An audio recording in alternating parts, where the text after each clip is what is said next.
आपण पाहताय न्यूज 18 लोकमत। देशाचे पंतप्रधान नरेंद्र मोदी थोड्याच वेळात मन की बातच्या माध्यमातून जनतेशी संवाद साधणार आहेत।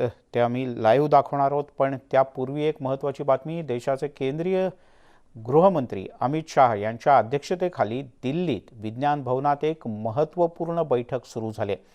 देशभरातल्या नक्षल प्रभावित अशा 8 ते 9 देशांच्या म्हणजे प्रदेशांच्या मुख्यमंत्र्यांची ही बैठक आहे। 8 ते 9 राज्यांचे मुख्यमंत्री या बैठकीला हजर आहेत। तसंच जे जिल्हे आहेत त्या जिल्ह्यांचे प्रमुख सुद्धा या बैठकीत उपस्थित आहेत। या बैठकीला महाराष्ट्राचे मुख्यमंत्री उद्धव ठाकरे हे या बैठकीत सहभागी आहेत। नेमकेपणाने सांगायचं तर 7 राज्यांचे मुख्यमंत्री या बैठकीसाठी आज उपस्थित आहेत आणि नक्षलवादावरच्या या बैठकीकडे सगळ्यांचं लक्ष लागलंय। दरम्यान या बैठकीच्या नंतर मुख्यमंत्री उद्धव ठाकरे आणि गृहमंत्री अमित शाह यांच्यामध्ये बैठक होण्याची शक्यता आहे। आणि आता जाऊया थेट पंतप्रधान नरेंद्र मोदी यांचं मन की बात सुरू झालंय। एक और महत्वपूर्ण दिन होता है। वैसे तो हम लोग बहुत सारे डेज याद रखते हैं, तरह तरह के डेज मनाते भी हैं। और अगर अपने घर में नौजवान बेटे बेटी हो, अगर उनको पूछोगे तो पूरे साल भर के कौन से डे कब आते हैं आपको पूरी सूची सुना देंगे। लेकिन एक और डे ऐसा है जो हम सबको याद रखना चाहिए, और ये डे ऐसा है जो भारत की परंपराओं से बहुत सुसंगत है। सदियों से जिस परंपराओं से हम जुड़े हैं उससे जोड़ने वाला है। ये है वर्ल्ड रिवर डे, यानी विश्व नदी दिवस।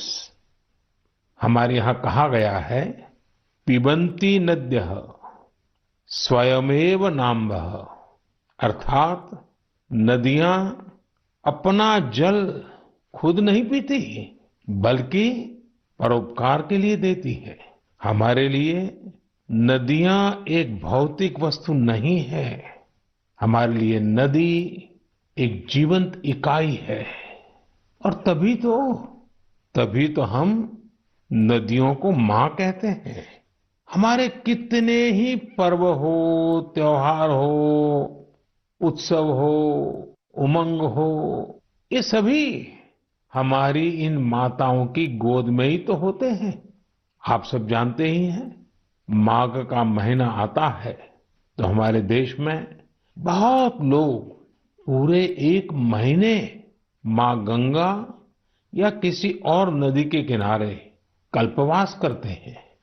अब तो ये परंपरा नहीं रही, लेकिन पहले के जमाने में तो परंपरा थी कि घर में स्नान करते हैं तो भी नदियों का स्मरण करने की परंपरा आज भले लुप्त हो गई हो या कहीं बहुत अल्प मात्रा में बची हो, लेकिन एक बहुत बड़ी परंपरा थी जो प्रातः में ही स्नान करते समय ही विशाल भारत की एक यात्रा करा देती थी। मानसिक यात्रा, देश के कोने कोने से जुड़ने की प्रेरणा बन जाती थी। और वो क्या था, भारत में स्नान करते समय एक श्लोक बोलने की परंपरा रही है, गंगे च यमुने चैव गोदावरी सरस्वती नर्मदे सिंधु कावेरी जले अस्मिन सन्निधि कुरु। पहले हमारे घरों में परिवार के बड़े ये श्लोक बच्चों को याद करवाते थे, और इससे हमारे देश में नदियों को लेकर आस्था भी पैदा होती थी। विशाल भारत का एक मानचित्र मन में अंकित हो जाता था, नदियों के प्रति जुड़ाव बनता था। जिस नदी को मां के रूप में हम जानते हैं, देखते हैं, जीते हैं, उस नदी के प्रति एक आस्था का भाव पैदा होता था, एक संस्कार प्रक्रिया थी। साथियों, जब हमारे देश में नदियों की महिमा पर बात कर रहे हैं तो स्वाभाविक रूप से हर कोई एक प्रश्न उठाएगा, और प्रश्न उठाने का हक भी है, और इसका जवाब देना ये हमारी जिम्मेवारी भी है। कोई भी सवाल पूछेगा कि भाई आप नदी के इतने गीत गा रहे हो, नदी को माँ कह रहे हो, तो ये नदी प्रदूषित क्यों हो जाती है? हमारे शास्त्रों में तो नदियों में जरा सा प्रदूषण करने को भी गलत बताया गया है और हमारी परंपराएं भी ऐसी रही है। आप तो जानते हैं हमारे हिंदुस्तान का जो पश्चिमी हिस्सा है, खास करके गुजरात और राजस्थान, वहाँ पानी की बहुत कमी है। कई बार अकाल पड़ता है और इसलिए वहाँ के समाज जीवन में एक नई परंपरा डेवलप हुई है। जैसे गुजरात में बारिश की शुरुआत होती है तो गुजरात में जल जीलनी एकादशी मनाते हैं। मतलब कि आज के युग में हम जिसको कहते हैं कैच द रेन, वो वही बात है कि जल के एक एक बिंदु को अपने में समेटना, जल जीलनी। उसी प्रकार से बारिश के बाद बिहार और पूरब के हिस्सों में छठ का महापर्व मनाया जाता है। मुझे उम्मीद है कि छठ पूजा को देखते हुए नदियों के किनारे घाटों की सफाई और मरम्मत की तैयारी शुरू कर दी गई होगी। हम नदियों की सफाई और उन्हें प्रदूषण से मुक्त करने का काम सबके प्रयास और सबके सहयोग से कर ही सकते हैं। नमामि गंगे मिशन भी आज आगे बढ़ रहा है, तो इसमें सभी लोगों के प्रयास एक प्रकार से जन जागृति, जन आंदोलन, उसकी बहुत बड़ी भूमिका है। साथियों, जब नदी की बात हो रही है, माँ गंगा की बात हो रही है, तो एक और बात की और भी आपका ध्यान आकर्षित करने का मन करता है। बात जब नमामि गंगे की हो रही है तो जरूर एक बात पर आपका ध्यान गया होगा और हमारे नौजवानों का तो पक्का गया होगा। आजकल एक विशेष ई ऑक्शन, ई नीलामी चल रही है। ये इलेक्ट्रॉनिक नीलामी उन उपहारों की हो रही है जो मुझे समय समय पर लोगों ने दिए हैं। इस नीलामी से जो पैसा आएगा वो नमामि गंगे अभियान के लिए ही समर्पित किया जाता है। आप जिस आत्मीय भावना के साथ मुझे उपहार देते हैं, उसी भावना को ये अभियान और मजबूत करता है। साथियों, देश भर में नदियों को पुनर्जीवित करने के लिए, पानी की स्वच्छता के लिए सरकार और समाज सेवी संगठन निरंतर कुछ न कुछ करते रहते हैं। आज से नहीं, दशकों से ये चलता रहता है। कुछ लोग तो ऐसे कामों के लिए अपने आप को समर्पित कर चुके होते हैं और यही परंपरा, यही प्रयास, यही आस्था हमारी नदियों को बचाए हुए है। और हिंदुस्तान के किसी भी कोने से जब ऐसी खबरें मेरे कान पे आती हैं, ऐसे काम करने वालों के प्रति एक बड़ा आदर का भाव मेरे मन में जगता है और मेरा भी मन करता है कि वो बातें आपको बताऊं। आप देखिए, तमिलनाडु के वेल्लोर और तिरुवन्नामलाई जिले का एक उदाहरण देना चाहता हूं।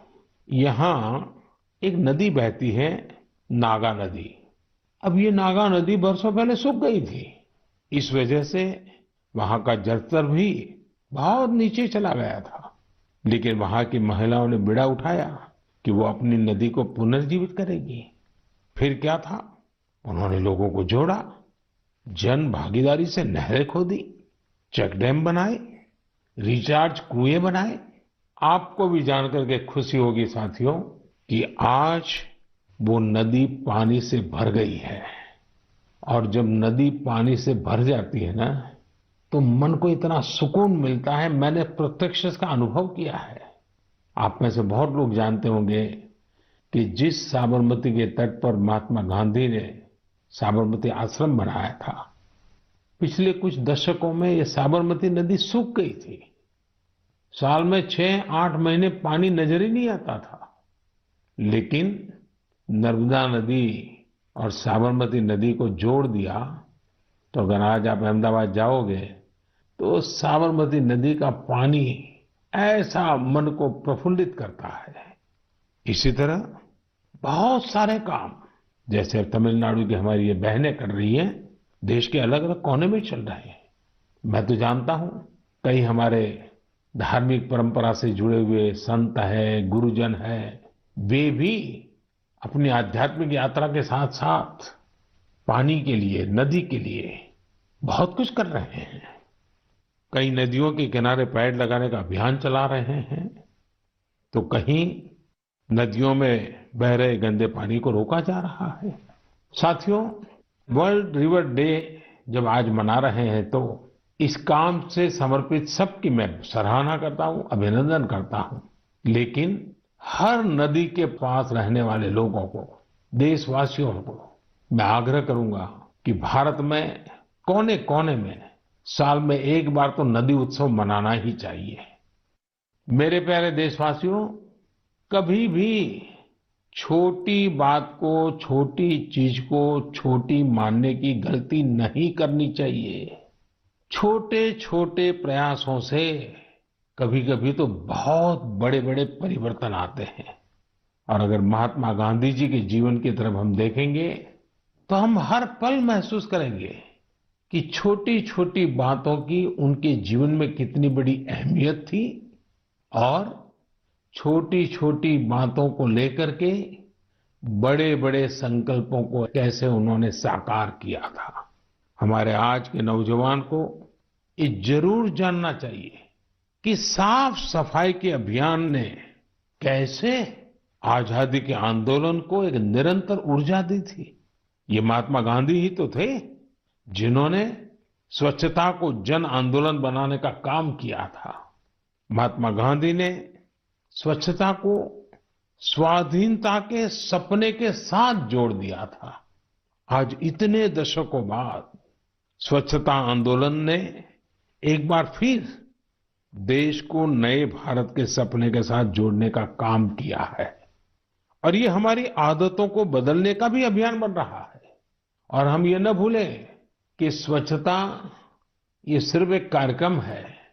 स्वच्छता ये पीढ़ी दर पीढ़ी संस्कार संक्रमण की एक जिम्मेवारी है। और पीढ़ी दर पीढ़ी जब स्वच्छता का अभियान चलता है तब संपूर्ण समाज जीवन में स्वच्छता का स्वभाव बनता है। और इसलिए ये साल, 2 साल, एक सरकार दूसरी सरकार ऐसा विषय नहीं है। पीढ़ी दर पीढ़ी हमें स्वच्छता के संबंध में सजगता से, अविरत रूप से, बिना थके, बिना रुके, बड़ी श्रद्धा के साथ जुड़े रहना है और स्वच्छता के अभियान को चलाए रखना है। और मैंने तो पहले भी कहा था कि स्वच्छता ये पूज्य बापू को इस देश की बहुत बड़ी श्रद्धांजलि है और ये श्रद्धांजलि हमें हर बार देते रहना है, लगातार देते रहना है। साथियों, लोग जानते हैं कि स्वच्छता के संबंध में बोलने का मैं कभी मौका छोड़ता ही नहीं हूं और शायद इसीलिए हमारी मन की बात के एक श्रोता श्रीमान रमेश पटेल जी ने लिखा है, हमें बापू से सीखते हुए इस आजादी के अमृत महोत्सव में आर्थिक स्वच्छता का भी संकल्प लेना चाहिए। जिस तरह शौचालयों के निर्माण ने गरीबों की गरिमा बढ़ाई, वैसे ही आर्थिक स्वच्छता गरीबों को अधिकार सुनिश्चित करती है, उनका जीवन आसान बनाती है। अब आप जानते हैं, जनधन खातों को लेकर देश ने जो अभियान शुरू किया, इसकी वजह से आज गरीबों को उनके हक का पैसा सीधा सीधा उनके खाते में जा रहा है, जिसके कारण भ्रष्टाचार जैसी रुकावटों में बहुत बड़ी मात्रा में कमी आई है। ये बात सही है, आर्थिक स्वच्छता में टेक्नोलॉजी बहुत मदद कर सकती है। हमारे लिए खुशी की बात है, आज गांव देहात में भी फिनटेक, यूपीआई से डिजिटल लेन देन करने की दिशा में सामान्य मानवी भी जुड़ रहा है, उसका प्रचलन बढ़ने लगा है। आपको मैं एक आंकड़ा बताता हूं, आपको गर्व होगा। पिछले अगस्त महीने में, एक महीने में यूपीआई से 355 करोड़ ट्रांजैक्शन हुए, यानी करीब करीब 350 करोड़ से ज्यादा ट्रांजैक्शन। यानी हम कह सकते हैं कि अगस्त के महीने में 350 करोड़ से ज्यादा बार डिजिटल लेन देन के लिए यूपीआई का इस्तेमाल किया गया है। आज एवरेज 6 लाख करोड़ रुपए से ज्यादा का डिजिटल पेमेंट यूपीआई से हो रहा है। इससे देश की अर्थव्यवस्था में स्वच्छता, पारदर्शिता आ रही है और हम जानते हैं अब फिनटेक का महत्व बहुत बढ़ रहा है। साथियों, जैसे बापू ने स्वच्छता को स्वाधीनता से जोड़ा था, वैसे ही खादी को आजादी की पहचान बना दिया था। आज आजादी के 75वें साल में हम जब आजादी के अमृत महोत्सव को मना रहे हैं, आज हम संतोष से कह सकते हैं कि आजादी के आंदोलन में जो गौरव खादी को था, आज हमारी युवा पीढ़ी खादी को वो गौरव दे रही है। आज खादी और हैंडलूम का उत्पादन कई गुना बढ़ा है और उसकी मांग भी बढ़ी है। आप भी जानते हैं, ऐसे कई अवसर आए हैं जब दिल्ली के खादी शोरूम में एक दिन में 1 करोड़ रुपए से ज्यादा का कारोबार हुआ है। मैं भी फिर से आपको याद दिलाना चाहूंगा कि 2 अक्टूबर पूज्य बापू की जन्म जयंती पर हम सब फिर से एक बार एक नया रिकॉर्ड बनाएं। आप अपने शहर में जहां भी खादी बिकती हो, हैंडलूम बिकता हो, हैंडीक्राफ्ट बिकता हो, और दिवाली का त्योहार सामने है, त्योहारों के मौसम के लिए खादी, हैंडलूम, कुटीर उद्योग से जुड़ी आपकी हर खरीदारी वोकल फॉर लोकल इस अभियान को मजबूत करने वाली हो, पुराने सारे रिकॉर्ड तोड़ने वाली हो।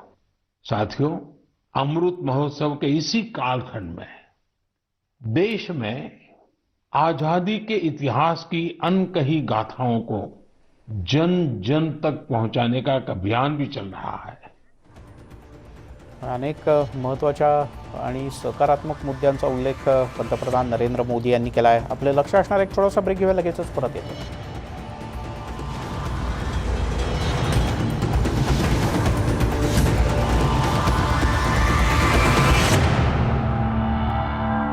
हैतीच्या 18,000 स्थलांतरितांना मेक्सिकोमध्ये आश्रय देण्यात आल्याची माहितीही त्यांनी दिली आहे. अफगाणिस्तानातल्या अत्यंत वाईट अवस्थेत असलेल्या महिला आणि मुलांना मेक्सिकोत मोठ्या प्रमाणावर संरक्षण देण्यात आल्याचंही त्यांनी स्पष्ट केलंय. अमेरिकेचे परराष्ट्र मंत्री अँटनी ब्लिंकन यांनी मेक्सिको आणि मध्य अमेरिकेतल्या राजदूतांची भेट घेतली आहे. हैतीमधील हजारो स्थलांतरित टेक्सास सीमेवरच्या शिबिरांमध्ये आश्रय घेण्यासाठी येत आहेत. त्या संदर्भात ही भेट झाली आहे. या वीकेंडला ही संख्या 15,000च्या वर होती.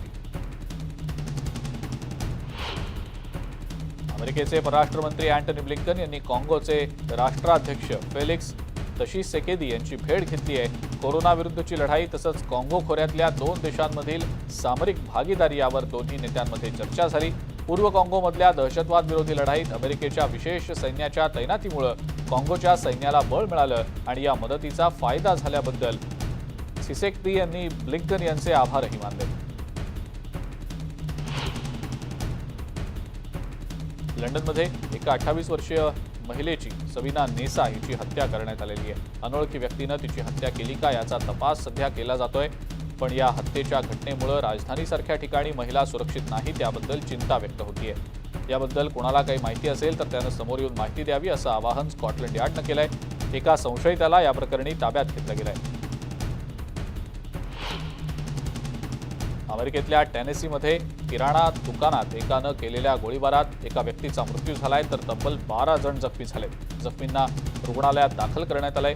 स्वतःवर केलेल्या गोळीबारात हल्लेखोराचा मृत्यू झाल्याचं पोलिसांनी सांगितलं. गुरुवारी दुपारी क्रोजर किराणा दुकानात ही दुर्घटना घडली आहे.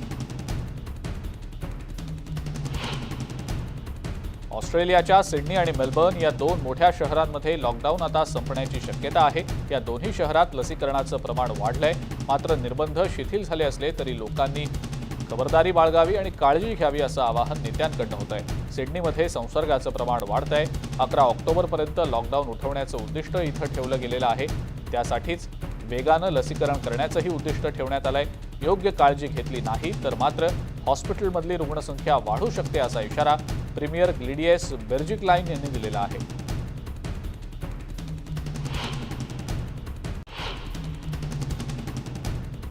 पंतप्रधान नरेंद्र मोदींनी अमेरिकेच्या उपराष्ट्राध्यक्षा कमला हॅरिस यांची भेट घेतली आहे. पाकिस्तानच्या दहशतवादाशी संबंधित भूमिकेबद्दल हॅरिस यांनी स्यूमोटो दाखल करण्याची शिफारस केली आहे. दहशतवादाला पाठिंबा देऊ नका असा थेट इशाराच हॅरिस यांनी दिलाय.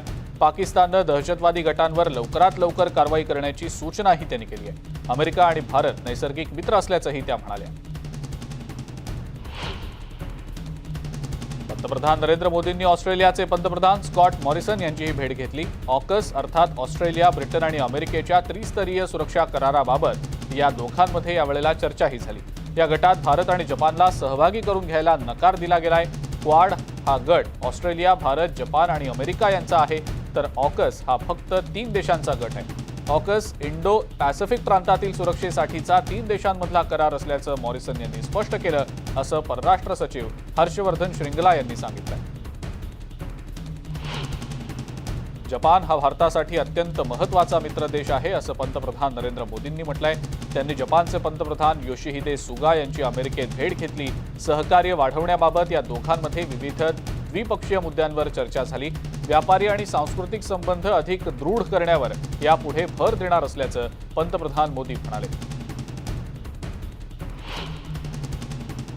पंतप्रधान नरेंद्र मोदी आणि अमेरिकेचे राष्ट्राध्यक्ष जो बायडन यांची आज भेट होणार आहे. अमेरिकेत सत्ता बदल झाल्यानंतर या दोन्ही नेत्यांमध्ये 3 वेळेला व्हर्च्युअल मीटिंग झाली आहे, पण प्रत्यक्ष भेट मात्र पहिल्यांदाच होतीये. त्यामुळं संपूर्ण जगाचं या भेटीकडे लक्ष लागलेलं आहे. यापूर्वी फेब्रुवारी आणि एप्रिलमध्ये दोन्ही नेत्यांमध्ये चर्चा झाली होती. व्यापार, सुरक्षा आणि दहशतवाद या 3 महत्त्वाच्या मुद्द्यांवर या दोन्ही नेत्यांमध्ये चर्चा होणं अपेक्षित आहे. पंतप्रधान नरेंद्र मोदी आज क्वाडच्या बैठकीत पहिल्यांदाच सहभागी होणार आहेत. अमेरिका, जपान, ऑस्ट्रेलिया या देशातल्या नेत्यांसह ते क्वाड बैठकीमध्ये प्रत्यक्ष सहभागी होतील. अमेरिकेचे राष्ट्राध्यक्ष जो बायडन यांनी ही बैठक आयोजित केली आहे. क्वाडनं घेतलेल्या लसीकरणाबाबतच्या पुढाकाराबद्दलही या बैठकीत चर्चा होईल. 12 मार्च 2021ला क्वाडची पहिली व्हर्च्युअल बैठक झाली होती. त्यानंतर नेमकी काय प्रगती झाली याचाही आढावा घेतला जाईल. आधुनिक तंत्रज्ञान, सायबर सिक्युरिटी, मानवतावादी मदत, आपत्कालीन मदत, वातावरणीय बदल आणि शिक्षण या विषयांवर या बैठकीत चर्चा होणार आहे. अमेरिका दौऱ्यावर पोहोचलेले पंतप्रधान नरेंद्र मोदी यांनी क्वालकॉमचे सीईओ क्रिस्टियानो अॅमोन यांची भेट घेत डिजिटल इंडियाला एक पाऊल पुढे घेऊन जाण्याचा संकल्प केला आहे. क्वालकॉम कंपनीची भारतात मोठी गुंतवणूक असून रिसर्च अँड डेव्हलपमेंटसह अनेक क्षेत्रात ही कंपनी कार्यरत आहे. या भेटीत पंतप्रधान नरेंद्र मोदींनी डिजिटल इंडियाची माहिती देत नव्या गुंतवणूक प्रस्तावांचं स्वागत केलंय. लस पुरवठ्यामध्ये करण्यात आलेल्या मतभेदांवर इटलीचे पंतप्रधान मारिओ द्राघी यांनी कडक शब्दात नाराजी व्यक्त केली आहे. अपुऱ्या लसी म्हणजे जास्त मृत्यू हे उघड सत्य आहे. गरीब आणि श्रीमंत देशात लस पुरवठा दरांमधली विषमता नैतिकदृष्ट्या पटण्यासारखी नाही. सध्याच्या आव्हानांचा सामना करण्यासाठी विविध देशांनी एकत्र विचार करण्याची बहुपक्षीय पद्धत अवलंबण्याची गरज असल्याचंही ते म्हणाले. लसीकरणामुळे लवकरच सगळं पूर्ववत होईल असा आशावाद सुद्धा त्यांनी व्यक्त केला आहे. लिबियामध्ये डिसेंबरमध्ये होणाऱ्या निवडणुकांच्या पार्श्वभूमीवर देशात अनेक गंभीर समस्या निर्माण झालेल्या आहेत.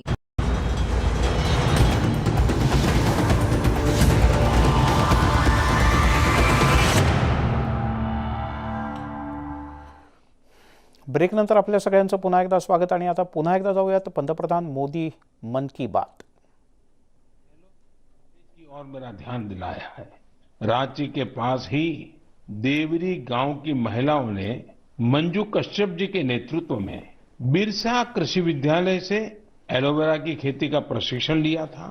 इसके बाद उन्होंने एलोवेरा की खेती शुरू की. इस खेती से न केवल स्वास्थ्य के क्षेत्र में लाभ मिला, बल्कि इन महिलाओं की आमदनी भी बढ़ गई. कोविड महामारी के दौरान भी इन्हें अच्छी आमदनी हुई. इसकी एक बड़ी वजह यह थी कि सैनिटाइजर बनाने वाली कंपनियां सीधे इन्हीं से एलोवेरा खरीद रही थी. आज इस कार्य में करीब 40 महिलाओं की टीम जुटी है और कई एकड़ में एलोवेरा की खेती होती है. ओडिशा के पतायत साहू जी हो या फिर देवरी में महिलाओं की टीम, इन्होंने खेती को जिस प्रकार स्वास्थ्य के क्षेत्र से जोड़ा है वो एक अपने आप में मिसाल है. साथियों, आने वाली 2 अक्टूबर को लाल बहादुर शास्त्री जी की भी जन्म जयंती होती है. उनकी स्मृति में ये दिन हमें खेती में नए नए प्रयोग करने वालों की भी शिक्षा देता है। मेडिसिनल प्लांट के क्षेत्र में स्टार्टअप को बढ़ावा देने के लिए मेडी हब टीबीआई के नाम से एक इंक्यूबेटर गुजरात के आणंद में काम कर रहा है। मेडिसिनल और एरोमेटिक प्लांट से जुड़ा ये इंक्यूबेटर बहुत कम समय में ही 15 एंटरप्रेन्योर्स के बिजनेस आइडिया को सपोर्ट कर चुका है। इस इंक्यूबेटर की मदद पाकर ही सुधा चेब्रोलू जी ने अपना स्टार्टअप शुरू किया है।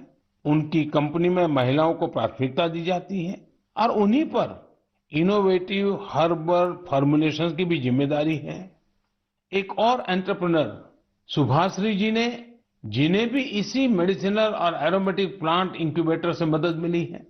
सुभाश्री जी की कंपनी हर्बल रूम और कार फ्रेशनर के क्षेत्र में काम कर रही है। उन्होंने एक हर्बल टेरेस गार्डन भी बनाया है जिसमें 400 से ज्यादा मेडिसिनल हर्ब्स हैं। साथियों, बच्चों में मेडिसिनल और हर्बल प्लांट्स के प्रति जागरूकता बढ़ाने के लिए आयुष मंत्रालय ने एक दिलचस्प पहल की है। यासोबतच बुलेटिनमध्ये घेऊयात एक छोटासा ब्रेक। पाहत रहा न्यूज 18 लोकमत।